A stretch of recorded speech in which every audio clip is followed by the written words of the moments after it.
Habari ambayo inatembea mitandaoni siku hii ya leo ni kumuhusu mwigizaji na mfanyabiashara Nicole Joybert.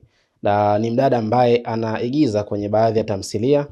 Wafuatiliaji wa tamthilia wanakuwa wanamfahamu, lakini kama unaiona picha yake ni huyo binti hapo ambaye anashutumiwa kuwa ametapeli watu kadhaa, ambako alianzisha mchezo wa upatu kama ni vikoba fulani hivi, nikisema nadhani tunaelewana. Vikoba kama ni mchezo ile kutangishana pesa, alafu mwisho wa siku kuna mtu anakuwa anachukua, wenyewe wanasema kuna mtu anakuwa anatoka. Sasa kwa upande wa Nicole, yeye alianzisha huo mchezo of course, na baadhi ya watu ambao alikuwa akiwatapeli ama alikuwa akiwaendesha mchezo huo walikuwa ni marafiki zake wa karibu, ambao ni watu ambao anajuana nao. Kwa hiyo hata wale watu wengine ambao hawamfahamu kwa undani zaidi walikuwa wanapata moyo wa kujiunga na mchezo huo kutokana tu na kuona kwamba mpaka fulani yumo. Okay, hii issue inaweza ikawa kweli tunachoma, kweli tunapata. Of course kweli wakajiunga baadhi ya watu, na mchezo ulivyokuwa unaendelea kwenda siku za mwanzo kweli watu walikuwa wanapata hela nini fresh, mambo yanaendelea.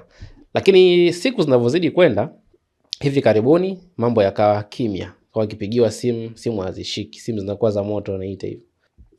Baada ya kuwa simu zinaita lakini hakuna kinachojibiwa, of course wale baadhi ya watu ambao walikuwa kwenye ule mchezo wakajiorganize wao kama group na kuona ya kwamba wafanye kitu ili tu kila ambacho wamekitoa basi waone hatima yao inakwenda wapi. Lakini baada ya masaa kadhaa, siku kupita, wakapata taarifa ya kwamba mwenyekiti huyo sasa au mama Kijumbe, yeye alikuwa na safari ya kwenda Nigeria, ndiye hakuwa amerudisha fedha za watu.